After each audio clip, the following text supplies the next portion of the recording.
আগামী 7ই আগস্ট জয়েন্টের ফল প্রকাশ। 27 April joint entrance হয়, 7ই আগস্ট হবে জয়েন্টের ফল প্রকাশ। আদালত নির্দেশ দিয়েছিল আগামী 2 সপ্তাহের মধ্যে জয়েন্ট এন্ট্রান্সের ফলাফল বের করতে হবে।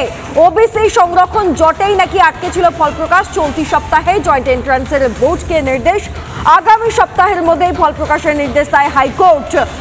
ওবিসি জটে আটকে ছিল এবং সেই ওবিসি জটে যেহেতু সুপ্রিম কোর্ট যে নির্দেশ দিয়েছে, সুপ্রিম কোর্টে আমরা দেখেছিলাম যে সুপ্রিম কোর্ট ইতিমধ্যে স্থিতাবস্থা জারি করেছে এবং তাতে জয়েন্টের ফল প্রকাশে আর কোনো বাধা থাকবে না, এমন কথাই আমরা জানতে পেরেছিলাম। এবং সেই মোতাবেকই আমরা জানতে পেরেছি যে 30 তারিখ রাজ্যের উচ্চশিক্ষা দপ্তর থেকে একটি নির্দেশিকা আসে এখানে জয়েন্ট এন্ট্রান্স বোর্ডের কাছে এবং সেখান থেকে জয়েন্ট এন্ট্রান্স বোর্ড গতকালই একটি নির্দেশিকা জারি করে, যাতে বলা হচ্ছে যে সমস্ত পড়ুয়ারা, যে সমস্ত পরীক্ষার্থীরা পরীক্ষা দিয়েছেন জয়েন্ট এন্ট্রান্স, তাদের কাছে আজ, আগামীকাল এবং পরশু দিন অর্থাৎ আজ থেকে অর্থাৎ 31শে জুলাই থেকে এই 2রা আগস্টের মধ্যে এই 3 দিন তাদের কাছে 3 দিন সময় থাকছে। এই 3 দিনের মধ্যে প্রত্যেক যে সমস্ত পরীক্ষার্থী ছিলেন তাদের প্রত্যেকের কাছে একটি করে SMS অ্যালার্ট গিয়েছে, যাতে তারা তাদের জাতিগত যে শংসাপত্র তার আপডেটটা তারা সেখানে করতে পারবেন এবং সেই জাতিগত শংসাপত্র যেটা রয়েছে সেই আপডেট করার পর আগামী 7 তারিখ এবার জয়েন্ট এন্ট্রান্সের ফল প্রকাশ হবে।